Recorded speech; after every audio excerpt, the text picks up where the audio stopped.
O anime já começa mandando a real. Um detetive é como uma onda gigante, uma força da natureza pronta para varrer os castelos de areia que os criminosos dão o maior suor para construir. E olha, essa onda não tem pena, não escolhe lado e não liga para quem é mocinho ou vilão. A única missão dela é limpar a bagunça e devolver tudo ao estado natural. É com essa introdução épica que a gente conhece a lenda do Tatsu, consagrado como o maior detetive da história.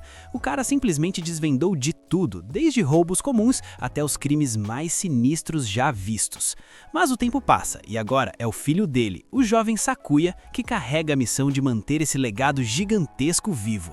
Lá no escritório dele, um lugar cheio de máscaras bizarras e assustadoras penduradas na parede, o Sakuya tá focado escrevendo seu testamento. E não é o primeiro não, é o de número 243. Pois é, para ele, escrever a última vontade todo dia é rotina básica, porque a vida de detetive não tem garantia de amanhã. A Lily entra na sala com aquela calma de sempre, trazendo um bule de chá caprichado. Ela vê o Sakuya todo orgulhoso do texto, cheio de emoção que acabou de criar. O garoto sai do banho, dá de cara com a Lily segurando o casaco dele e já solta aquela cantada, dizendo que o perfume dele tá deixando a menina apaixonada. Mas a Lily corta o barato na mesma hora com uma dedução afiada. Ela diz que tá sentindo cheiro de desinfetante de enfermaria misturado com perfume caro de estudante. O Sakuya tenta explicar que foi puro acaso lá na escola, mas a Lily não dá espaço. Ela mantém a postura séria e lembra das responsabilidades dele, deixando claro que é a assistente e a obrigação dela é vigiar o chefe. O Sakuya solta um suspiro pesado, senta no sofá e vai tomar o chá quentinho, sentindo no fundo do peito que ainda está muito longe de alcançar a fama do pai. Enquanto isso, a ação acontece de verdade. O Tatsu recebe um chamado de emergência sobre um sequestro no ar. O voo 999 foi tomado. E a mente criminosa por trás disso? Acredite se quiser, uma garotinha de 9 anos mantendo centenas de reféns. A situação é tão extrema e fora de controle que só o mestre Tatsu tem a habilidade necessária para resolver a parada. Enquanto isso, Sakuya e Lily começam a seguir um homem chamado Makoto. O alvo é um produtor de cinema que está mudando as gravações para um navio de cruzeiro super luxuoso chamado Queen. É simplesmente o maior navio do Japão, com espaço para mais de 1000 pessoas. O Sakuya e a Lily colocam uns disfarces de gente rica para poder circular de boa. Eles caminham pelo convés com aquele sol brilhando no mar. Nisso, o Sakuya vê o Makoto carregando umas malas pesadonas em direção à cabine. Ele já desconfia na hora que tem algum segredo sujo escondido ali dentro. A Lily entrega para o Sakuya uma pasta cheia de detalhes sobre o que eles precisam fazer. Eles entram numa suíte de luxo e começam a montar os equipamentos. O Sakuya se joga no sofá e vai checar as mensagens do pai. O Tatsu avisa que está a 10.000 metros de altura resolvendo o caso. O Sakuya responde com marra, mas no fundo está com o coração na mão. A Lily manda ele focar porque o alvo está prestes a se mexer. Eles vão juntos até o local onde vai rolar um show de circo no navio. Chegando lá, o Sakuya esbarra num conhecido, o policial Kauta, que está tirando umas férias que o irmão mais novo arranjou. O Kauta ainda dá aquela zoada no Sakuya por estar acompanhado de uma garota bonita. O show de circo começa, cheio de luzes coloridas e manobras no ar super arriscadas. O Sakuya fica olhando para o palco com uma cara de apavorado, porque ele odeia coisas perigosas e lugares lotados. Do nada, uma garota chamada Du cai do teto bem na frente dele. Ela é uma atriz que estava procurando o gato dela, o Lu. A queda acontece bem no banheiro masculino, e o Sakuya leva o maior susto da vida. Depois que o clima acalma, a Du implora para ele ajudar a achar o bichinho. O Sakuya aceita meio sem querer e começa a procurar lá pela área do armazém. A cena muda lá pro porão do navio, onde ficam os contêineres gigantes. O clima lá embaixo é escuro, só com umas luzes fracas. O Sakuya vai andando por um corredor estreito chamando o gato. De repente, ele escuta uns barulhos esquisitos vindo de trás das caixas. Quando ele entra num armazém maior, dá de cara com uma cena de arrepiar. Um corpo pendurado lá no alto por cordas. A vítima é ninguém menos que o Makoto, o cara que ele estava seguindo. O Sakuya congela no lugar, em choque total. Ele nunca imaginou que a missão ia virar um crime de verdade. E é aí que a coisa fica feia. Um maluco com máscara de palhaço sai das sombras. O cara tá com uma faca afiada na mão e parte pra cima do Sakuya. O detetive tenta recuar, mas tropeça nas caixas no chão. Sem pensar duas vezes, o mascarado crava a faca no pescoço. O sangue jorra, manchando a camisa branca na hora. O Sakuya cai no chão, puxando o ar com dificuldade, com a visão ficando borrada. Ele sente o fim chegando perto, uma sensação que ele já conhece bem. O cara da máscara de palhaço fica olhando por um momento e depois sai de cena na escuridão. O Sakuya fica lá, sozinho, no armazém gelado, sentindo uma dor absurda. Ele pensa no pai, na Lily e em todos os casos que não conseguiu resolver. As lágrimas se misturam com o sangue no chão. Ele percebe que a vida de detetive é um jogo de sobrevivência pesado. Lá em cima, a Lily sente que tem algo errado e sai correndo para procurar ele. Ela encontra o Sakuya imóvel, caído no armazém. Ela abraça a cabeça dele e chora desesperada. Bem baixinho, ela sussurra que ele se deu mal e perdeu a vida mais uma vez. De volta ao armazém sombrio, o Sakuya franze a testa e olha para o corpo pendurado. A vítima de camisa vermelha teve um final bem doloroso e a luz fraca mostra o rosto desfigurado do cara. O detetive Sakuya percebe que o homem até teria chance de sobreviver se a polia fosse puxada um pouquinho mais para cima. Ele pega o telefone para chamar reforços urgentes e já começa a reclamar dessa confusão toda que caiu no colo dele. Nisso, os olhos dele cravam num celular esquisito largado no chão. Mas antes de conseguir pegar o aparelho, o palhaço bizarro aparece de novo. O cara avança por trás numa velocidade assustadora e acerta um golpe fatal. O Sakuya cospe sangue e desaba no chão de madeira, sentindo uma dor insuportável. O criminoso puxa a arma de volta e foge para a escuridão, largando nosso herói ali para sair de cena de vez. Um tempo depois, a Lily chega andando com toda a elegância na cena do crime. O Sakuya tosse, coloca o sangue para fora e, do nada, abre os olhos. Sente o drama, o cara tem um dom fora do normal que quebra as regras do jogo. Ele consegue voltar à vida logo depois de um ataque fatal. A Lily fala com a voz bem suave que ele tirou um cochilo de mais de 1 hora. Ela explica que o homem pendurado se chama Nejihiko e deduz tudo. O culpado passou o sangue do Sakuya no cabo da faca de propósito para criar uma prova falsa e enganar a polícia. Depois, o cara usou a mão sem vida do Sakuya para apertar o botão da polia, jogando a culpa do crime nas costas do detetive. A Lily dá um sorriso e diz que essa armação toda é justamente o que vai salvar a pele do Sakuya. Afinal, um corpo desacordado não consegue apertar botão de máquina nenhuma. Eles dão as mãos, mostrando que a sintonia ali é forte. A cena corta de volta para o cruzeiro de luxo. O Sakuya e a Lily entram num salão chiquérrimo. A família Watano e o policial Kauta, que tá tremendo de medo, estão todos lá. O Kauta fica de boca aberta quando vê o Sakuya vivinho da Silva. Ele tomou um susto achando que era o fantasma do detetive voltando do além. O Sakuya explica na maior calma que foi salvo por um poder misterioso. A família Watano é cheia da grana. Tem o pai linha dura Seika, a mãe elegante Wako, o filho caladão Aiko e a garotinha Miko. A menina tá em pânico, abraçada num pinguim de pelúcia e chorando sem parar. Ela aponta o dedo e acusa o Sakuya de ser o vilão de toda a história. O Sakuya nega na hora e diz que ele também foi vítima, contando como levou o ataque pelas costas. A Lily levanta o kit de impressões digitais e completa a teoria. Ela prova que o botão da polia só tem as digitais do Sakuya, o que significa que o mandante limpou todos os próprios rastros antes de fugir. Isso mostra que foi uma emboscada pensada nos mínimos detalhes. O patriarca Seika fecha a cara e começa a xingar a vítima de tudo quanto é nome, dizendo que o cara era um problema para a família. O Sakuya, tranquilão, solta a informação de que o culpado usava uma máscara. O Kauta fica curioso e pergunta sobre o celular largado perto do corpo. A Miko chora e pede para o detetive pegar um monstro sem rosto, prometendo dar toda a mesada dela como recompensa. O Sakuya dá um sorriso, aceita o trabalho de proteger a família e sai andando para o corredor vazio. Lá fora, o Sakuya e o policial começam a juntar as peças. O Sakuya descarta a ideia de que o segredo tá no aparelho de celular. A chave de tudo são umas letras brilhantes projetadas na parede de madeira.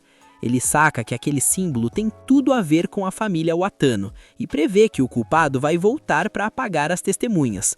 O plano do cara é de mestre, usar-se a si mesmo como isca para fazer o monstro aparecer. Ele finge que tá numa ligação no corredor, falando bem alto para quem quisesse ouvir que vai ficar sozinho pegando um vento no deck do navio. Dito e feito, o mascarado bizarro morde a isca e vai atrás dele. Num canto escuro do navio, a Du tá lá, abraçada com o gatinho dela.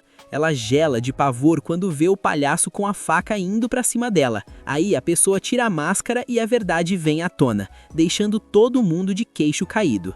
Quem tava por trás era o Ako, a mãe que parecia um doce de pessoa. A mulher, tomada pela raiva, tenta dar um golpe final na garota. O Sakuya pula na hora para segurar a mulher, que tá completamente fora de si. A Lily chega com tudo, lança uma ferramenta afiada e derruba a mãe criminosa de vez, salvando a vida da Du, que estava encolhida de tanto medo. Com a poeira baixando, a galera se reúne na sala de interrogatório. O marido, Seika, tá destruído ao ver que a esposa perfeita armou tudo aquilo. A Ako chora desesperada e assume que fez isso para proteger a família.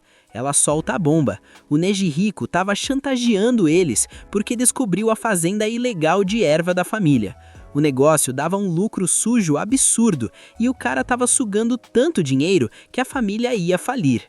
No meio desse clima pesadíssimo, o gato do nada arranha o tecido da parede. A galera toma outro susto quando vê que atrás da madeira tem um esconderijo de carga ilegal. A Miko dá um passo para trás e deixa o pinguim cair. A Dude, curiosa, abre o brinquedo e acha um monte de pacotes com um pó azul super esquisito. A verdade sombria aparece.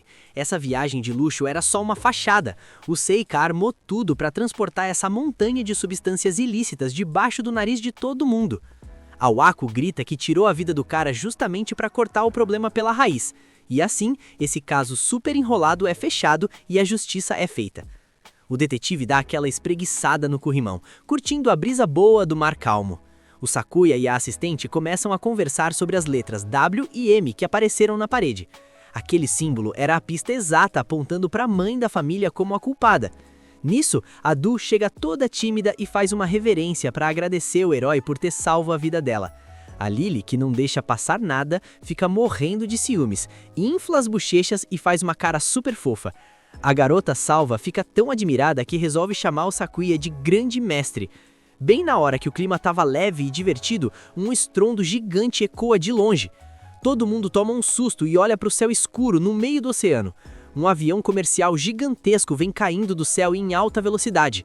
O avião bate com tudo na lateral do super iate, causando uma destruição absurda.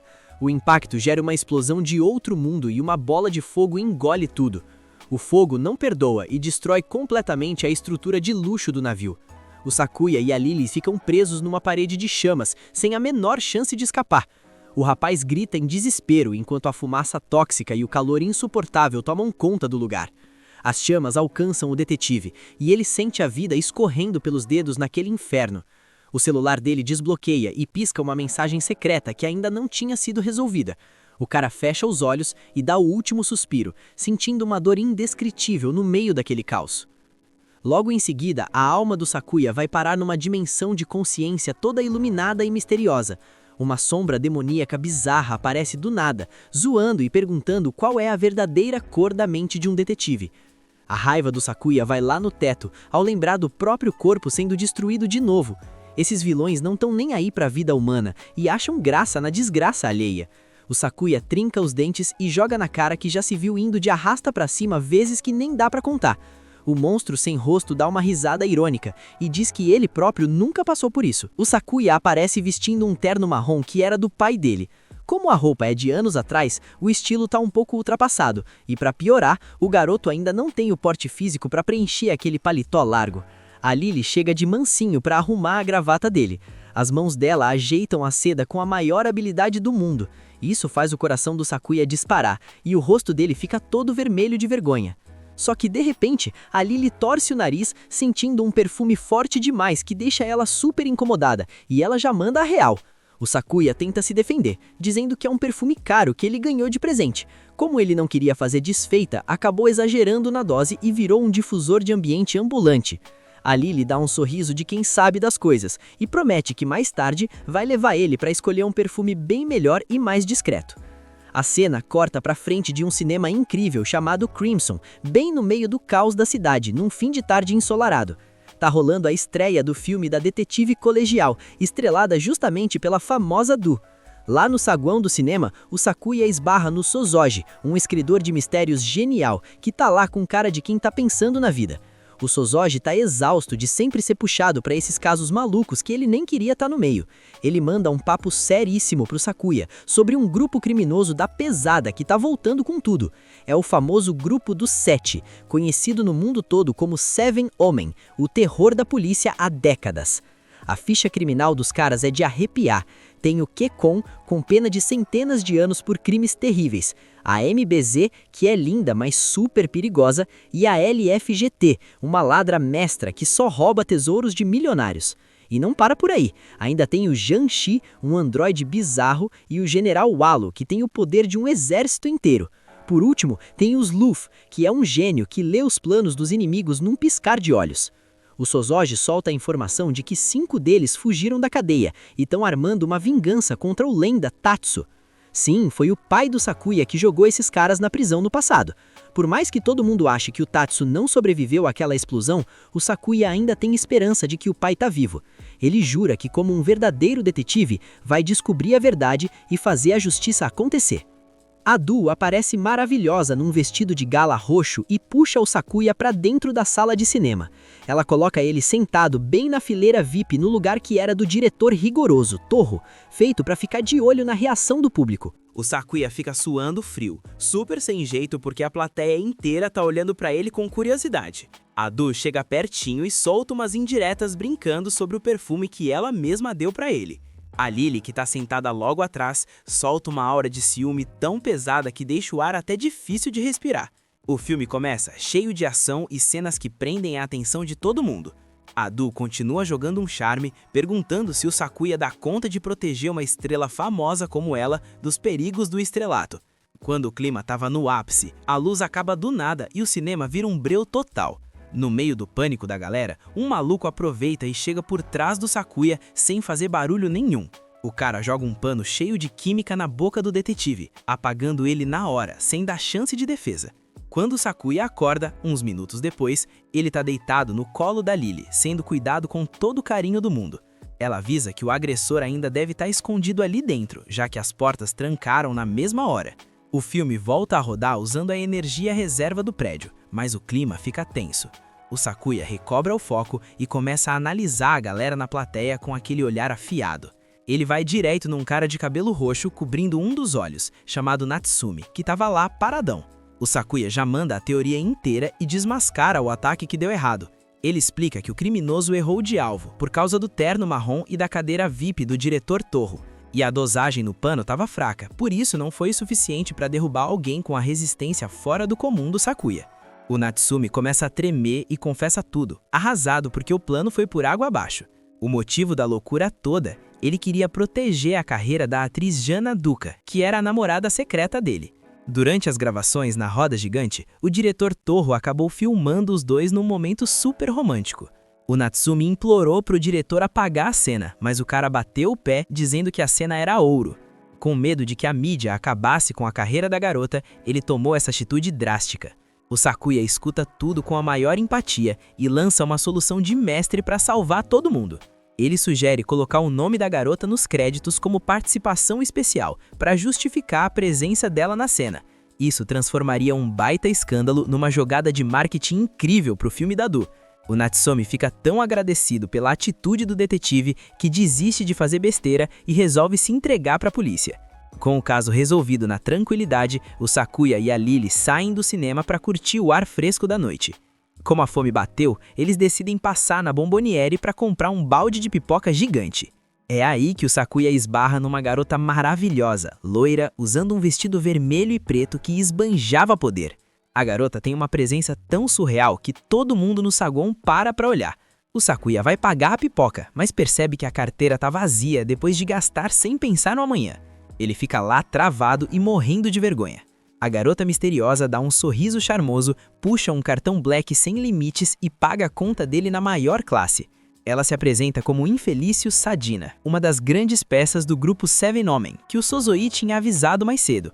O Sakuya gela dos pés à cabeça quando percebe que tá na frente da mestre dos roubos, a LFGT, a criminosa mais procurada do mundo. A Sadina manda uma ironia pesada comparando o talento do Sakuya com a lenda que era o pai dele. Ela sai do cinema caminhando com a maior calma, mesmo rodeada por dezenas de policiais com armas apontadas para ela. O assistente dela, Belka, brota do nada e desenrola um tapete vermelho até uma limusine de luxo. A Sadina nem pisca para as armas, andando como se estivesse numa passarela de moda de alto nível. De repente, um barulho ensurdecedor corta a noite e um helicóptero de combate aparece rasgando o céu. O helicóptero dispara com tudo, varrendo as viaturas da polícia e causando explosões assustadoras. O Sakuya e a Lily ficam em choque absoluto, vendo de perto o poder de fogo e o dinheiro absurdo dessa organização. A Sadina sobe no helicóptero, dá aquele sorriso de deboche pro Sakuya e promete que eles vão se ver rapidinho. O jovem detetive fica lá, paralisado no meio das viaturas pegando fogo, sentindo uma emoção total se misturando com a raiva. O Sozoi, que estava olhando tudo de longe, pega o celular na mesma hora para ligar para uns contatos misteriosos. Ele avisa que a ladreia deu as caras e exige que eles se preparem de verdade porque a guerra contra a Seven Omen vai ser parada dura. A chuva caía devagar nas ruas iluminadas. O Hotel Kowloon parecia gigante no meio da noite. Sakusa caminha tranquilo para sua suíte de luxo segurando o travesseiro macio. Quando a porta abre, surpresa, a Lilith está lá. Ele sente o clima. Ela veste uma lingerie preta super elegante. A pele clara dela ganha um brilho especial na meia-luz. A Lilith seca o cabelo prateado com uma toalha, ainda com umas gotinhas de água pelo corpo. O Saki fica toda sem jeito, sem saber para onde olhar, mas os olhos dele acabam indo direto para as pernas dela. Ele engole seco, porque a cena chama atenção. Ela percebe e dá aquele sorriso de quem sabe exatamente o que está fazendo. Ele vira o rosto rapidinho para disfarçar, mas a mente dele já está imaginando coisas. Ele lembra de como é bom descansar a cabeça no colo macio dela. Depois disso, os dois descem para o saguão principal. O lugar tem um estilo chinês antigo bem clássico. A Rugil vem correndo receber o Sakusa com um sorriso enorme. Ela chama ele de mestre com tanto respeito que o clima fica até mais animado naquele salão gigante. Nas paredes, espadas antigas e armas refletem uma luz fria que dá um ar de perigo. O hotel segue regras rígidas de Feng Shui, com 4 animais místicos protegendo os 4 cantos para afastar os maus espíritos. Mas, ironicamente, a presença dessas estátuas dá um frio na barriga em qualquer um que pise lá dentro. Sakusa e Lilith estão lá com a Rugil e o diretor do filme, até que a confusão começa. O inspetor Kajuta aparece com uma cara nada boa. Ele traz uma carta de ameaça, daquelas feitas com recortes de jornal, falando sobre um tal mensageiro com cabeça de cachorro. A mensagem diz que o cara vai fazer uma vítima no hotel essa noite. A carta fala sobre rodar o filme e punir os traidores, o que deixa todo mundo arrepiado. Sakusa já começa a analisar cada letra. Ele nota um padrão estranho nas palavras. Parece que o vilão tá querendo brincar com a mente de todo mundo ali. O clima fica pesado quando o Sr. Shou, o dono do hotel, aparece. Ele é um senhor de cabelo branco com uma postura bem intimidadora. Ele proíbe qualquer pessoa de falar o nome do mensageiro com cabeça de cachorro e ameaça cancelar a gravação do filme se a história continuar. O diretor perde a paciência, porque a polícia vai atrasar o cronograma apertado deles. Enquanto isso, a Rugil fica super preocupada com o mestre dela. Ela dá a ideia de contratar o Sakusa como segurança, para ele poder ficar no hotel legalmente e investigar. Depois de muita discussão, o diretor aceita e o Sakusa vira o guarda-costas oficial da equipe. Sakusa começa a ronda noturna pelos corredores infinitos e parece que as gárgulas nas paredes estão acompanhando cada passo dele. Ele cruza com o Yungo, o empresário da Rugil. O cara é todo arrumadinho, mas super antipático. Ele olha para o Sakusa de cima a baixo, mostrando que não quer o detetive por perto. Subindo mais um andar, o Saki encontra um homem estranho sentado na janela, debaixo de uma chuva forte. É o Kanazino, um artista de mangá buscando inspiração num livro infantil dos 3 porquinhos. O Kanazino solta uma frase filosófica sobre a luz da lua, dizendo que ela sempre brilha atrás das nuvens escuras. O Sakusa acha o cara bem peculiar. Eles conversam um pouco e o artista conta uma história tensa. Há 20 anos, uma família inteira foi eliminada no hotel. O passado sombrio do Kowloon parece estar voltando com tudo. Aí, o relógio principal bate meia-noite. O som ecoa com um aviso de que a coisa vai ficar feia. Sakusa se despede e desce a escada. De repente, ele trava. Tem gotas de sangue fresco nos degraus de madeira. Ele corre para o saguão e dá de cara com uma cena assustadora na recepção. Uma figura forte, usando uma máscara bizarra de lobo, segura uma espada afiada depois de fazer uma vítima. Não dá nem tempo de pensar. O mascarado avança muito rápido, cortando o ar com a espada. Sakusa tenta desviar, mas o vilão é forte demais. Ele prende o detetive na parede e acerta um golpe fatal no peito dele. Ele cai, olhando direto para o rosto do inimigo. A respiração dele vai parando, tudo escurece e ele sai de cena. Mas espera aí, uma voz familiar chama ele de volta à realidade. É a Lilith. Tá lá, super tranquila, e diz que ele se deu mal de novo. Detetive, toda essa cena trágica foi só uma visão gerada pelo poder do Saki. Ele consegue viver o fim para descobrir a verdade, mas a dor do golpe é bem real e fica na memória. Ele senta, suando e ofegante. Começa a ligar os pontos. O cara da máscara de lobo é o mensageiro da carta, e o alvo era o Yungo. Ele e a Lilith correm para o saguão, onde o pesadelo se tornou realidade. Eles paralisam quando veem a cabeça do Yungo dentro da estátua do dragão azul. Sakusa pergunta a que horas o corpo foi achado. A Lilith explica bem calma que foi a 1h20. O diretor Tozoki tomou um susto enorme ao ser o primeiro a ver a tragédia. A polícia só vai chegar quando o sol nascer nas montanhas. Ela detesta ter que olhar para a cena sem poder mexer em nada. O corpo do cara tá lá embaixo, com as marcas no tapete lembrando uma flor assustadora. Sakusa pensa, por que o vilão colocou a cabeça num lugar tão estranho? A Lilith aponta para a parede da recepção. Tem uma mensagem macabra escrita lá. Diz que o traidor fica no dragão e o obstáculo queima no fogo da fênix. Papo de vilão desequilibrado. Sakusa bota a mão no queixo para pensar, e do nada perde o equilíbrio e cai.